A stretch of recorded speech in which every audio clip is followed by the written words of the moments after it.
back to episode 6 of my Minecraft playtime series, and as you can see I've done quite a bit of mining in between episodes. So let's mine all this up and see how much we get out of it.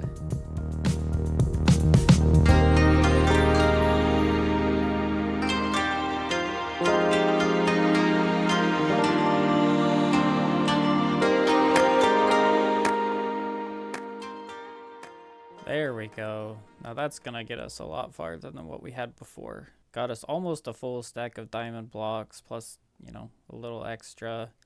Lots of copper, lots of coal. And, I also got a few extra diamonds so we can even... There we go. Now we have a full stack of diamond blocks, which we're promptly going to destroy here in a second when we upgrade all of our gear, but at least we can say that we had it for a little bit. So I think for this episode, I'm going to try and focus a little bit more on finishing some of the projects that we've already started. For example, our crypt down here, it's, we're filling it out pretty well. We've got a whole bunch of villagers up here. We've got quite a few down here. Still need to finish these two sides, but I haven't finished the roof. And I also want to create a sort of entrance and exit to and from our villager breeder area, which I think will just be a little bit nicer than having to do what I've been doing, which is walking all the way back up here, all the way over the little barrier that I've made, down into the water, through this water, and all the way to here where my villagers are waiting inside. And just going back and forth between these two areas is just a little bit time consuming. So what I think I'm going to do is, instead of having to come all the way back here, I'm going to keep the water entrance, but I'm going to kind of dig into this area a little bit. Oh, maybe not this area exactly, because, well, actually, yeah, somewhere right around here. And then we're going to come up from underneath it, and there'll just be like a little water block in the center that we can dive into and out of whenever we want to get to our villager breeder area. And then, of course, we'll finish the ceiling. And I also want to finish this sort of entrance and exit that we have here. And I want to make it a little bit more mob friendly, because right now, without that there, mobs could wander down there and start messing with my villagers. So I think we'll build up like a little bit of an entrance here as well. In addition to that, we need to put a floor in here. We need to start working on our storage system down below. And of course, we need to continue working on the interior here, because it's still looking better, but still very plain. So not too much going on today, but I think there's going to be a bunch of, little projects that we can do that will really help our quality of life around here. But first things first, we better take care of the thing that we suffered so much last episode for. And I suppose while we're at it, we might as well put on some spire armor trim on our stuff as well.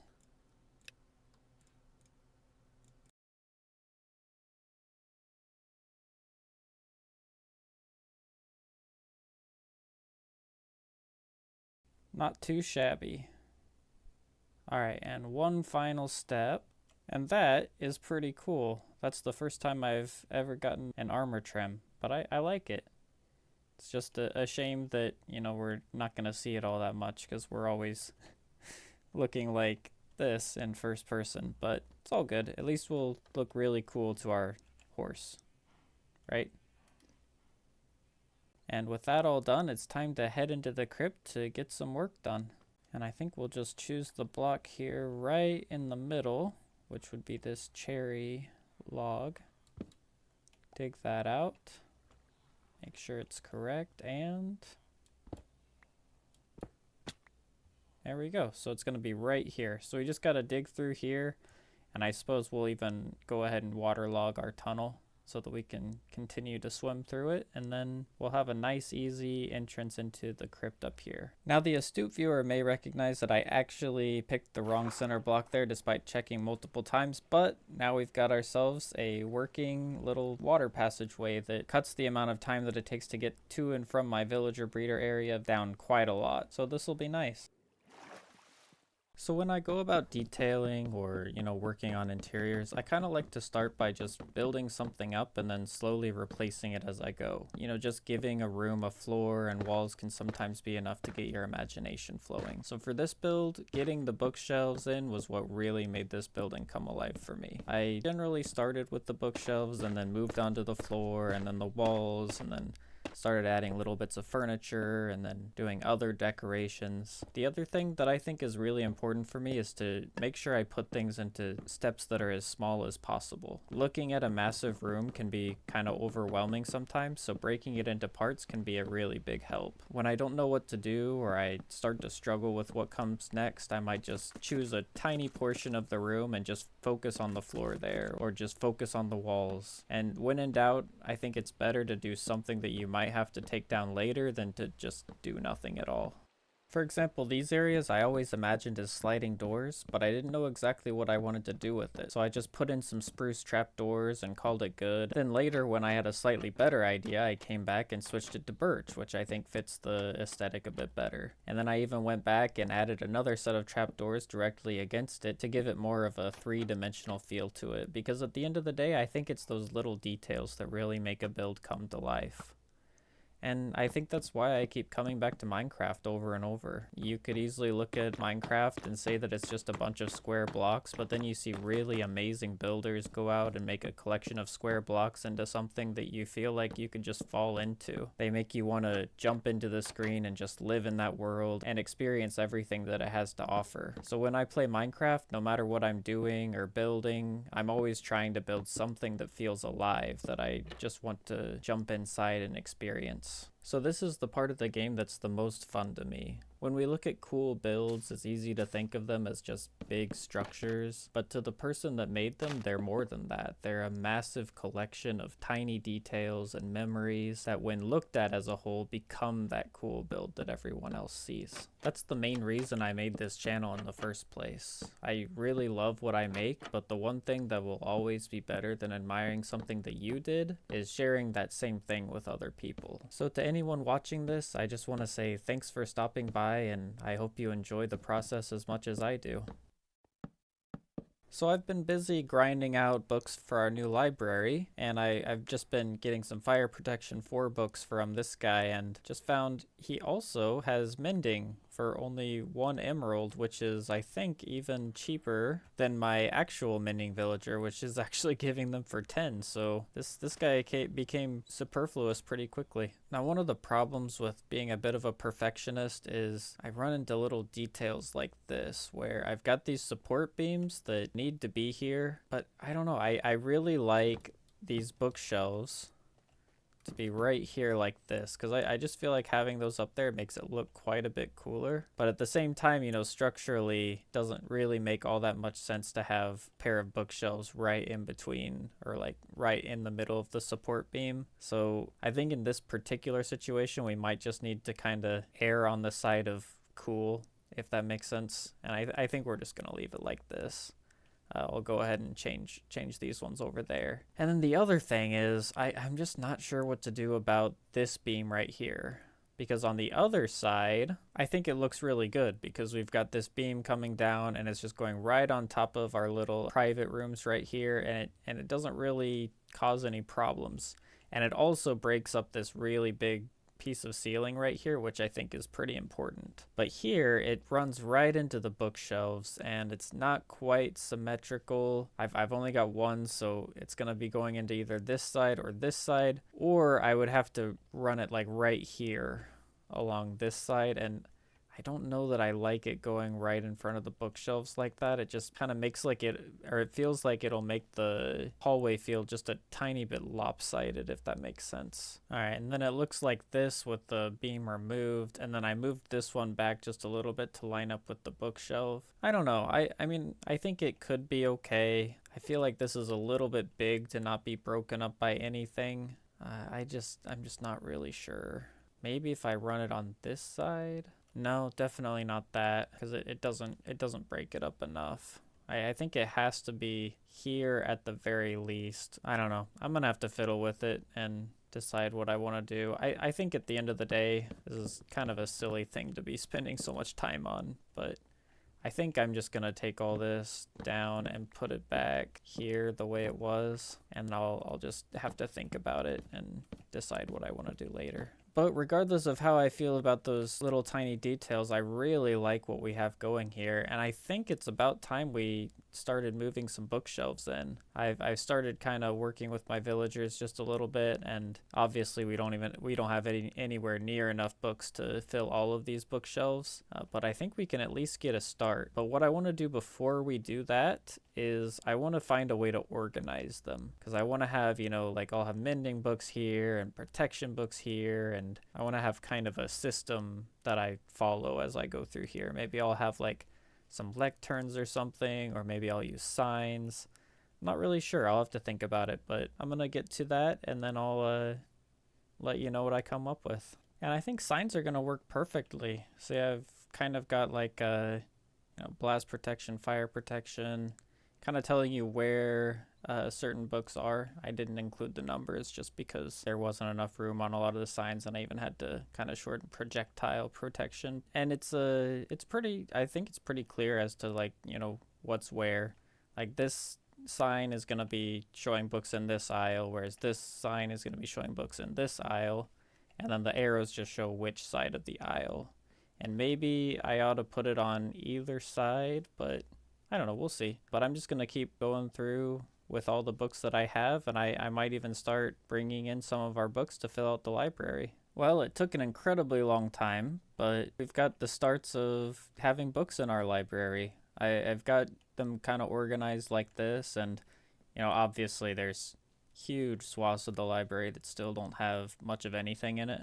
I kind of tried to focus my attention here on the front part and just the parts that you see immediately walking in. But yeah, every single one of these books is, you know, an actual enchanted book. I've got protection over there. These are mending. Then I've got like you can see up here, mending is here, and then silk touch will be right here. I think it's looking really cool. It's going to take me a really, really long time to fill out the rest of it. I mean, you know, places like this, there's hardly anything. There's nothing over here. But it's a start, and I really like how it's coming along.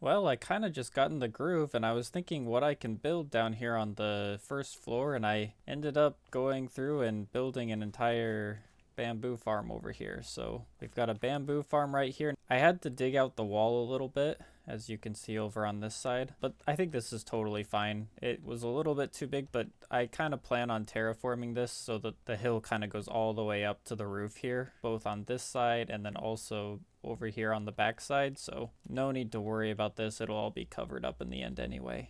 And now that we have a bamboo farm over here, and we have, you know, what's hopefully going to be an infinite supply of bamboo, I'm thinking I might just make a super smelter, or at least a medium smelter over here on the other side, and I'll just power it using the bamboo from that farm. And I suppose I should mention I got this farm from one of Tango Tech's videos. His most recent Hermitcraft video, he did a big old bamboo farm, and there wasn't a tutorial or anything, but it was really simple and easy enough that I was able to pretty much just put it together based off of the time lapse that he had in his video. So I think this is going to be really good. It seems to be working well, and I've only had the minecart running for, you know, all of 10 minutes or so, and we've already got this much, so I think this is going to be great. So as far as my super smelter goes, I've got a couple ideas, but one thing that I really want to do, and this isn't really a big deal, but I just want to try and make it myself instead of just making something straight out of a tutorial. The problem is there are many problems that I've run into, and Well, I think it might just be easiest to show you what my problems are by looking in my creative copy of this world. Alright, so as you can see, I've got kind of a design for a decently sized super smelter here. I mean, it's a pretty basic design. Super smelters themselves are pretty easy. I've got a input chest right here, basic shulker loader right here that runs over the top of the super smelter and then back, and this part of it works really well. Like this, that there's no problem with that. I've done that plenty of times before. The big problem is this line back here. So if I were just doing a normal super smelter with like coal or something, then this would be pretty easy. You know, I can just block this off here and it can just run over the top and grab up coal whenever it doesn't have any. So the problems that I'm having and the issues that I'm trying to overcome are a little bit hard to explain, so I decided to make it a little easier for myself and write down exactly what I'm trying to do or what I want out of this. So the first thing is that the bamboo minecart should always be ready to load the smelter, because when you're smelting, bamboo goes through really quickly. So if I ever need to smelt a whole bunch of stuff at one time, it's going to need to be refilled pretty quickly. So that's the first thing. The second thing is that the bamboo minecart should always be ready to harvest, which means I need to make sure that it's always, you know, running underneath here. And then the final thing is that the minecart should be able to pull from bulk storage when it needs to. So I need to have a bulk storage that I can pull from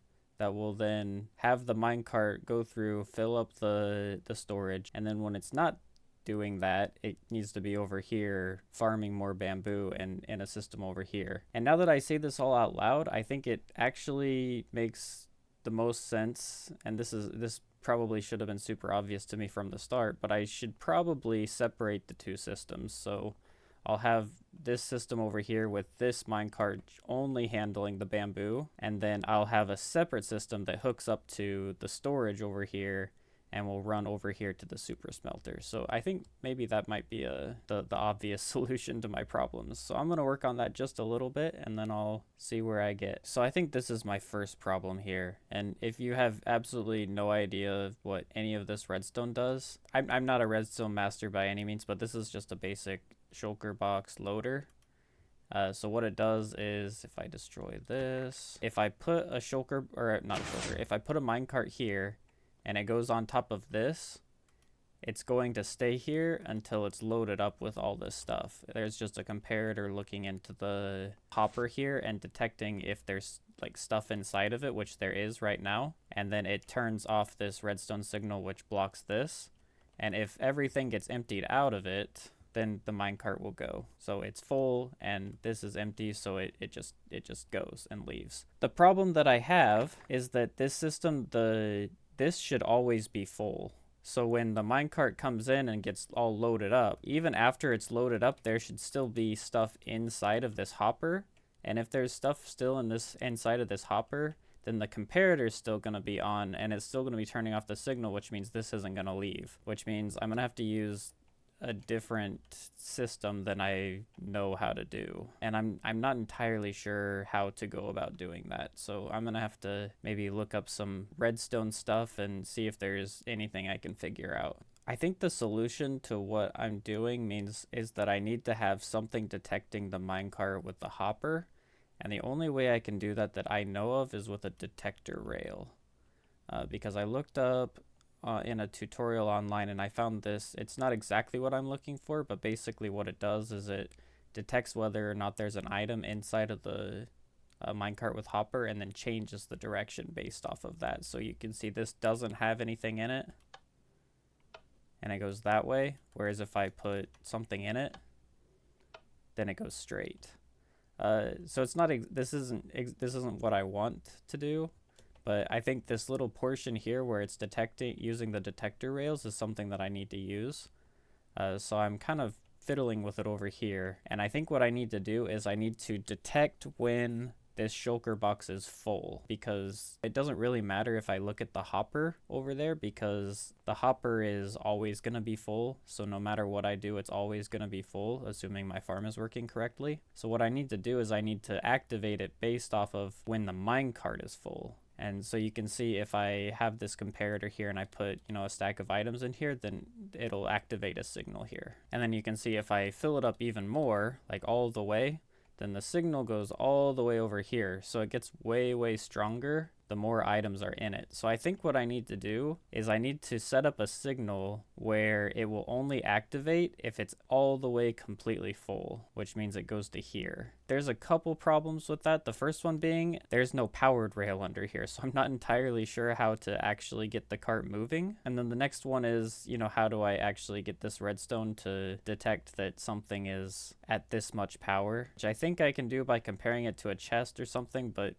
I'm not a redstone person. I generally stick to building, but I want to kind of figure this out. So I'm going to have to keep thinking about this and see if I can get it to work. Anybody who actually knows what they're doing when it comes to redstone is probably going to think this is a pretty embarrassing attempt, but I have something that kind of looks like it maybe has promise.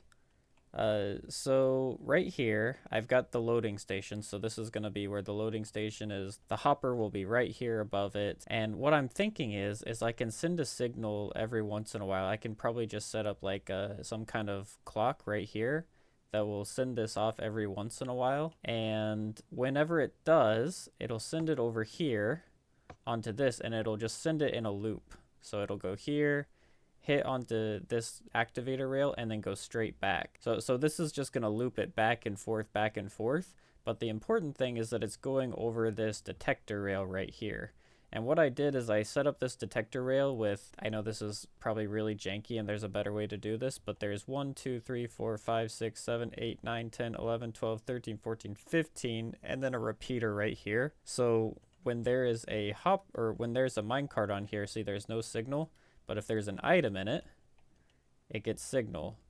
And the more items are in it, kind of like we did over here, the farther the signal goes, but see it's still not reaching here. But if the minecart is completely filled, you can see right there, I'll show you again. So if it's completely filled, see it's right here, it's sending it back to its original starting location, but if it's completely full, it'll swap it. So what I'm thinking is that if the minecart gets to here, it goes over the detector rail, and the detector rail finds out that it's completely full, then it can swap the rail and send it this way instead, and this way it'll send it to the super smelter where it'll go through and do its thing, and then it can come back here to get loaded up again. All right, so it's really, really big and kind of unwieldy and probably not super sophisticated when it comes to, what most redstone people are actually able to do, but I'm kind of proud of it. So I got myself like a little proof of concept here. And yeah, let's just try it out and we'll see if it works properly. So all I have to do is I need to start up this hopper clock right here, or not hopper clock, it's a redstone repeater clock. And all this does is it sends a pulse to this every once in a while. And once it sends the pulse to here, this hopper minecart is just going to be sent on this loop back and forth whenever this is activated. And right now, it's just going back and forth because it's not full. But if I were to put items in here, so see it's filling up now, and then it gets sent off. It's not completely full, so it goes back, keeps getting filled up, but it's still not full. And when it gets sent back over here, we'll look at the detector rail. So it looks like it's sending the signal out to here right now. And we'll see the next time. Now it's out to here. And now it should be just about filled up. And now it's activating and it goes onto the new track.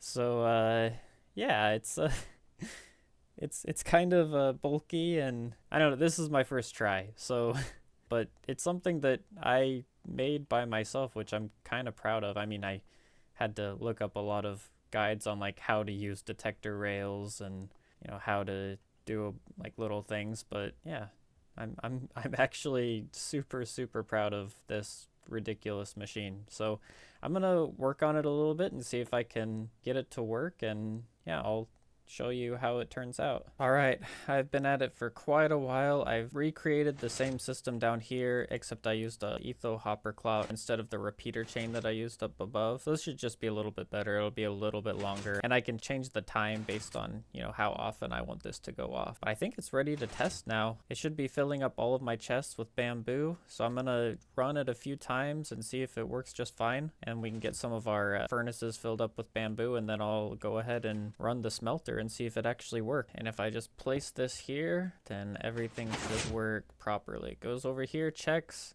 and it's full, so that means it comes all the way up here, across, and it should start filling up my hoppers. Oh, look at that. It's actually working. It's gonna go back, so there should be 2 in each. It's looking good. And then it's gonna go back down. And it's going to go back into the system. It's checking again to see if it's full, and it's not full. So it's going back. And it should maybe be full this time, which means it's going to go back. I can't believe this actually works. I know it's super janky and everything, but wow, this feels so amazing. And now we've got 3, so I'll run this for, you know, like a couple minutes so that it can get everything full, and then I'll go ahead and run the super smelter and we can see if it all works. It's all filled up. Every single furnace should have 64 bamboo in it now. So let's go ahead and try to smelt some stuff. It does take a little while for it to fill up, so it's not going to be perfectly, you know, as fast as it could possibly be. You know, if I decide to smelt like 50 stacks of iron or something like that, then it's eventually going to overwhelm the system and it'll have to wait for the bamboo to refill up. But that's really not too big of a deal for me. I mean, I'm never going to need to have anything smelted absolutely immediately, so I think this should be fine. So let's go ahead and give it a go. Alright, so if I just place stuff into this chest up here, then as soon as this minecart gets back, then it's going to start filling up. Alright, it's filling up, going back through. It takes a little while for this to fill up here, so, you know, I should probably be adding the stuff into here. But it looks like it's working. I'll throw some of this into the actual hopper so that it can get a kind of a head start. But yeah, it looks like it's all working properly. Not the absolute most sophisticated system ever, but our bamboo's going back through and it's filling stuff up again. Of course, we've got these hoppers back here to hold like some excess bamboo, so I don't think it's gonna be too big of an issue. And there we go. It's actually working. I can't even describe how happy I am with this system. This is like the first time that I've ever sat down and designed something myself. And it's not compact. It's probably not the most efficient way to do it, but it just feels so good to have like created this myself. And now that I've done this, I feel like I am going to be able to do a whole lot better if I decide to do something like this again. So, well, I've actually spent several days on this project, and that's in creative. So now I just need to go back and remake it in my survival world. All right, and now we're back in our survival world, and I've got it all set up pretty much exactly how I had it over there. I'm using the hopper clock, and I have it kind of set a little bit faster since I want to test it. So we're going to go ahead, we're going to stick this underneath here, and it should keep going back and forth along this track until it gets full, and then it should get pushed along. And since we're testing, I'm going to remove this right here and put that there and remove that. So as soon as it's full, it should end up right here if everything goes to plan. So here we go.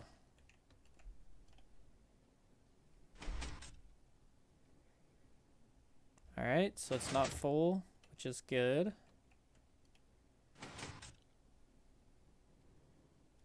Still not quite full. And I think it should be full now, which means it's going to switch and go over here, which means everything is working perfectly. So I think we're ready to actually get it going for real. Alright, the moment of truth. Get this over there.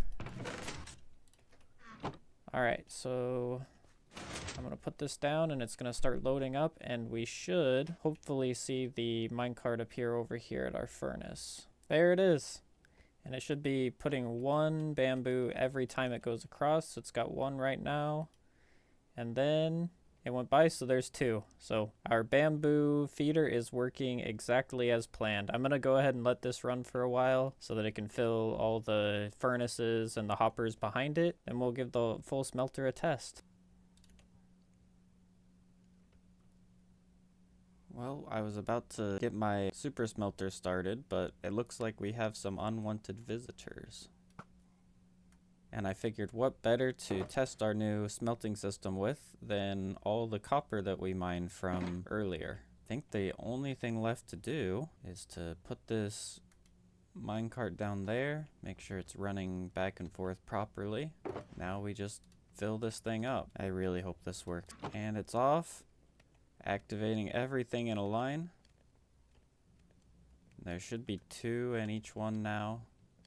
Hopefully there's 2 in the last one as well. Going back, another, oh yeah. Everything is working perfectly, as far as I can tell anyway. And look at that, we've got our copper coming in. Yeah, this is gonna be way nicer than the little setup that you can just barely see up there. It obviously runs through bamboo pretty quickly, but that's why we have this big back supply in the hoppers already before we get it started. So I don't think we should run into any problems. The bamboo minecart right there is going to be filling that up as it goes. So it's not going to be able to keep it up if we, you know, keep the furnace running indefinitely, but it's going to be able to work even for, you know, smelting this full chest. It should be perfectly fine for this. It looks like we do have one small problem where this last furnace is only picking up 1 copper, but I think we can fix that pretty easily by just moving this back 1 block. Much better. Now we're getting 2. Alright, so that was a pretty simple fix. But what I'm most excited about by far is this thing down here. Honestly, I can't even express how pleased I am with this little system. I guess our minecart got stopped, but regardless, like, just this little back and forth kind of looping system to check to make sure that the minecart is full. I'm sure there are so many better ways to do that, but I'm just really, really proud of the little checking system. And actually, it's completely empty here, so it's not going to be filling up anyway. But I've got a nice little workaround for that. All I need to do is grab this 1 redstone and switch it over to here. And that'll just make sure that it can always go in that direction. This will be a lot easier once I have all of my bamboo back storage all filled up, but for now this is fine. But I think that's where we're gonna have to end off for this episode. I don't know, a lot of time has passed since I started this episode, so it didn't really feel like I'd done that much, but you know, now that I look back, we did lots of cool interior work in here. We got a decent number of books moved in to kind of fill out the library. We got our bamboo farm built over here, and we have our super smelter over here on this side. But honestly, this little system here is the thing that I'm by far the most happy with today. I would have never expected to say that redstone was, you know, the thing that I was the most happy about, but I'm just so proud of this little system here. I hope I did a decent job of explaining what I did. I don't think that I understand what I'm doing well enough to really give a good explanation of it, but I don't know, I'm just so I don't know if it comes across in the video, but I worked for so much time on figuring out exactly what sort of thing that I needed to do in order to, you know, check this minecart to make sure that it was full. And maybe it's not the best solution, but I'm just so proud of like this little contraption that I came up with. But anyway, I really need to just get this video done, so gonna end the video here for today, and you know, maybe I can get some more AFKing done with my bamboo farm. But yeah, I'll see you next episode. Bye.